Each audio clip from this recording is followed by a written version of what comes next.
25% বেড়েছে, আমরা কিন্তু এখন পারিনি, কিন্তু এই বিষয়গুলো তো না বাড়িয়ে করতে পারবে থাকতে হবে।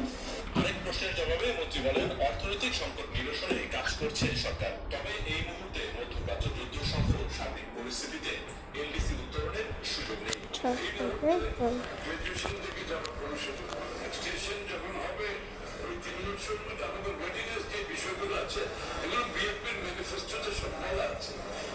বিএনপির ম্যানিফেস্টোর সাথে রেডিনেস অ্যালাইনমেন্ট আমরা দেখবো মাথায় রেখে কিন্তু আমরা ম্যানিফেস্টো করেছি এবং ইনশাআল্লাহ আমাদের বাস্তবায়ন করছি একটা করে একটা এবং সময় মতো করছি। কিন্তু আমরা মনে করি আমরা রেডি হবো তখন আমরা গ্রাজুয়েশন।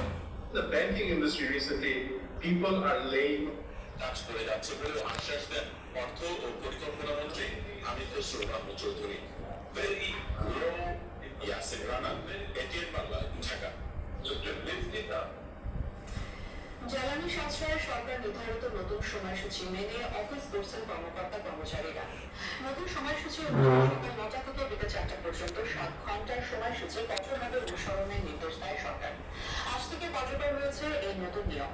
ফলে সচিবালয় সহ বিভিন্ন অফিস আদালতে সকাল 9টা বাজার আগে কর্মকর্তা কর্মচারীদের প্রবেশ করতে দেখা যায়।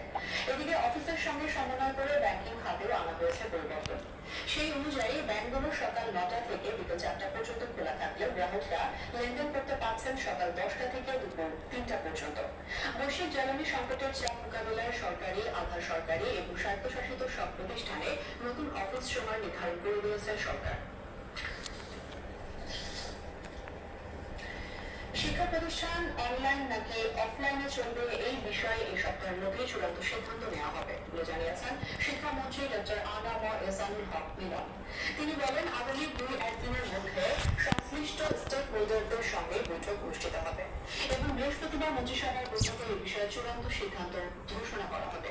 এর আগে মধ্যপ্রাচ্যে চলমান যুদ্ধ পরিস্থিতির কারণে সৃষ্ট বৈশ্বিক জ্বালানি সংকট মোকাবিলায় শিক্ষা প্রতিষ্ঠানের পাঠদান পদ্ধতিতে পরিবর্তন আনার বিষয়টি বিবেচনা করছে সরকার।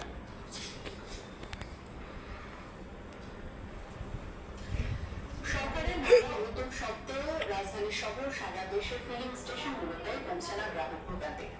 কোথাও দীর্ঘ লাইন, কোথাও আবার পাম্প বন্ধ। এদিকে জ্বালানি সাশ্রয়ে আজ থেকে নতুন সূচিতে চলছে সরকারি বেসরকারি অফিস এবং ব্যাংক। বিস্তারিত তৌহিদুর রহমান ঈশানের রিপোর্টে। সারা রাত জ্বালানির জন্য অপেক্ষা করে এভাবেই গাড়িতে ঘুমিয়ে পড়েছেন অনেক চালক। পাম্প পর্যন্ত পৌঁছাতে সকাল হয়ে গেলেও সেখানে গিয়ে দেখতে পাচ্ছেন তেল শেষ। আবার কখন তেলের গাড়ি আসবে তার উত্তর জানা নেই কারো।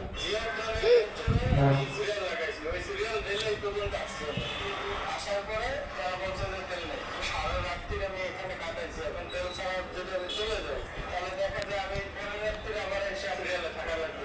11টার সময় লাইনে দাঁড়াইছি, এই সকালের আপনি কেউ বাইকের বলে দেবো আপনার তেল বাইকেও পারেন নাও পারেন, ঠিক আছে? অন্য জায়গায় সিরিয়াল এখন করে দেবো না, 11টা থেকে সকালবেলা এখন যায় বসে আছে, এখন তো এখন তেল আসবে, এখন তেল নিব। ফিলিং স্টেশনের এই ভোগান্তি এখন নিত্যদিনের চিত্র। প্রয়োজন না থাকলেও অনেকেই অতিরিক্ত তেল নিচ্ছেন, যে কারণে গ্রাহকদের এই লাইন প্রতিদিনই দীর্ঘ হচ্ছে।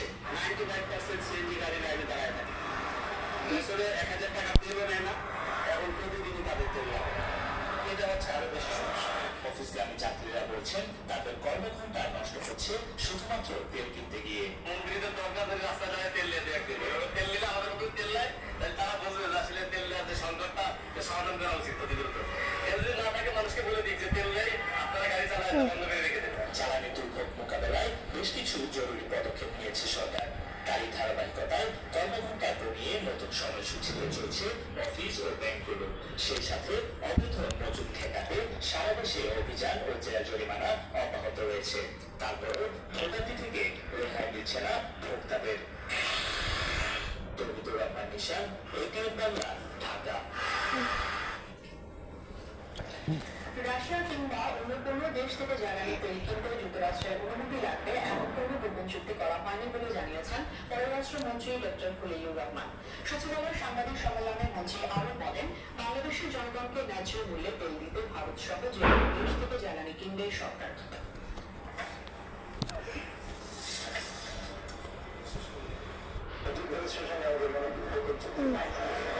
যে চুক্তি সেটা আমরা প্রকাশ করে দিয়েছি। হচ্ছে যে কেউ কেউ বলছেন যে এই চুক্তির কারণে আমাদেরকে আমেরিকার কাছে পারমিশন চাইতে হচ্ছে। একেবারে মিথ্যে কথা। এই রাসায়নিক তেল কেনার ব্যাপারে সব দেশের উপর রেস্ট্রিকশন আছে, রেস্ট্রিকশন। সাশ্রয়ী যে সমস্ত সোর্স, সেটা ভারত হোক, সেটা মধ্যপ্রাচ্য হোক, সেটা যুক্তরাষ্ট্র হোক, আমরা সব জায়গায় চেষ্টা করি। ইস্টার সানডে উপলক্ষে প্রধানমন্ত্রী তারেক রহমানের সঙ্গে শুভেচ্ছা বিনিময় করেছেন প্রেসিডেন্ট চার্চিল নেতারা। বেলা 12:15টায় সচিবালয়ের প্রধানমন্ত্রীর কার্যালয় মন্ত্রী পরিষদ বিভাগে এই শুভেচ্ছা বিনিময় অনুষ্ঠিত হয়। প্রধানমন্ত্রী দেশের ধর্মীয় বন্ধন অটুট রাখতে বিএনপি সরকারের নানা উদ্যোগের কথা তুলে ধরেন চার্চ নেতাদের কাছে।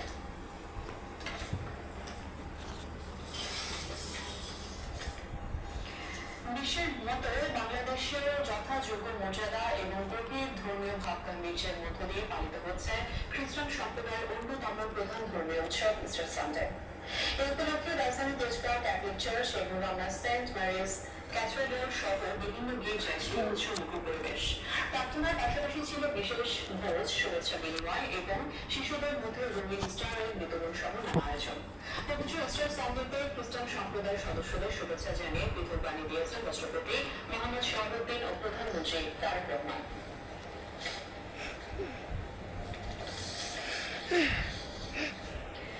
এই বছর পয়লা বৈশাখে বর্ষবরণের শোভাযাত্রা বৈশাখী শোভাযাত্রা নামে অনুষ্ঠিত হবে বলে সিদ্ধান্ত নিয়েছে সরকার।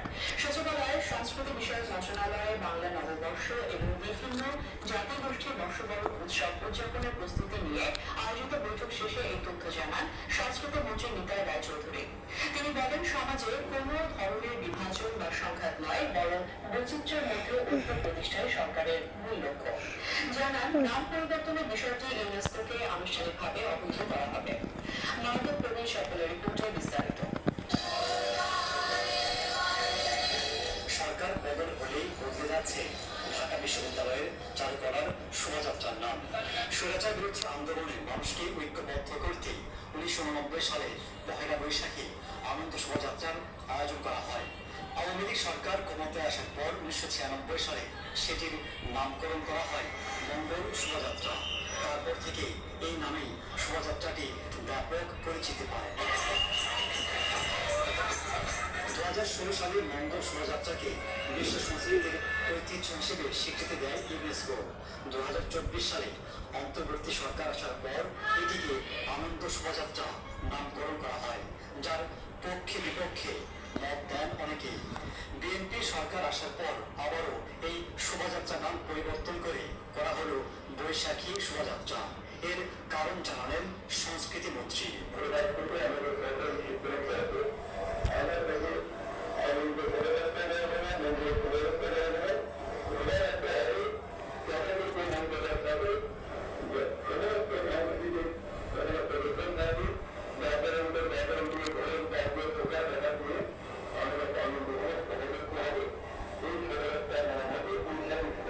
তিনি দাবি করেন, এই পরিবর্তনে ইউনেস্কোর স্বীকৃতিতে কোনো প্রভাব ফেলবে না।